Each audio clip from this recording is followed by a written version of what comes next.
கர்த்தருடைய பரிசுத்த நாமத்திற்கு மகிமை உண்டாவதாக. சங்கீதம் 119 9ஆம் வசனத்தில் நாம் இப்படியாய் வாசிக்கிறோம். வாலிபன் தன் வழியை எதனால் சுத்தம் பண்ணுவான்? உமது வசனத்தின்படி தன்னை காத்துக் கொள்வதில் தானே.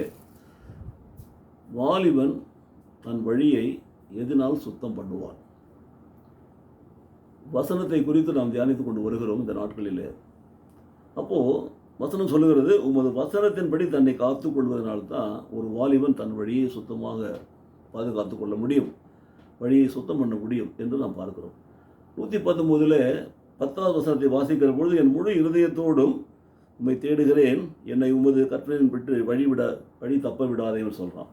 ஆனால் 11ஆவது வசனத்தில் வாசிக்கிற பொழுது, நான் உமக்கு விரோதமாய் பாவம் செய்யாதபடிக்கு உமது வாக்கை இருதயத்திலே வைத்தேன் என்று சொல்லுகிறான். பாருங்க, பாவம் செய்யாமல் இருப்பதற்கு வேதம் சொல்லுகிற ஆலோசனையை கேளுங்க, நல்ல கவனிங்க. நான் உமக்கு விரோதமாய் பாவம் செய்யாதபடிக்கு உமது வசனத்தை என்னுடைய இருதயத்திலே வைத்தேன். அந்த வசனம் பாவம் செய்யாமல் என்னை தடுக்கும். அந்த வசனம் பாவத்தை எனக்கு உணர்த்தி பாவத்திலிருந்து என்னை விலகி நடக்க செய்யும். அந்த வசனம் என் வழிகளெல்லாம் நாம் தேவனுக்கு பிரியமாய் நடக்க என்னை நடத்தும். என்னுடைய தவறான வழிகளிலிருந்து என்னை விலக்கி என் வழிகளெல்லாம் சுத்தம் செய்யும். அப்போது அந்த வசனத்தை நான் இருதயத்தில் வைத்து நான் பாதுகாத்து கொள்கிற பொழுது அது என்னை பாதுகாக்கும்.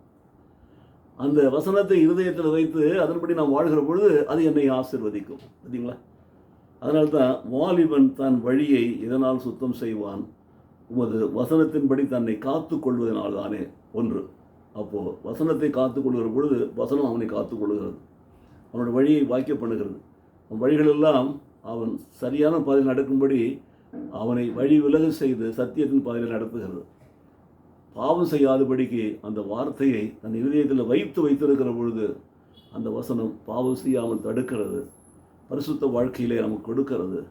நம்முடைய வாழ்க்கையிலே நாம் தேவனுக்கு பிரியமான பிள்ளைகளாய் வாழ முடியும். அப்படிப்பட்ட வாழ்க்கையில் தான் தேவன் நம்மை ஆசீர்வதிக்கிறார், பெருக பண்ணுகிறார். ஆகவே எனக்கு பிரியமான சகோதர சகோதரிகளே, வாலிபர்களுக்கு மாத்திரம் கிடையாது, இந்த வார்த்தைகளை கேட்டுக்கொண்டிருக்கிற உங்கள் அனைவருக்கும் ஆண்டவர் சொல்கிற ஆலோசனை அதுதான்.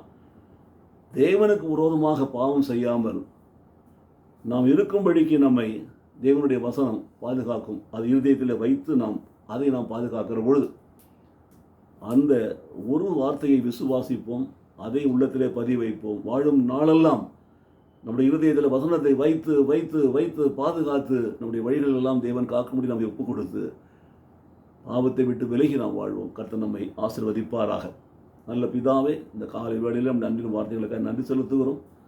வாலிபன் தன் வழியை சுத்தம் செய்வதற்கு ஒரே ஒரு வழி என்னவென்று சொன்னால், தேவனுடைய வசனத்தை தன் இருதயத்தில் வைத்து பாதுகாப்பது தான் என்று சொல்லி எங்களுக்கு கற்றுக் கொடுத்தீரே.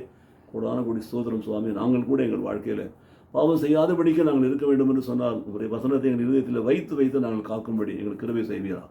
உங்களுடைய நாமத்திற்கே மகிமை உண்டாகும்படி எங்களை தாழ்த்தி ஒப்புக் கொடுத்து நாங்கள் ஜெபிக்கிறோம். இயேசு கிறிஸ்து நாமத்திலே பிதாவே. ஆமென், ஆமென்.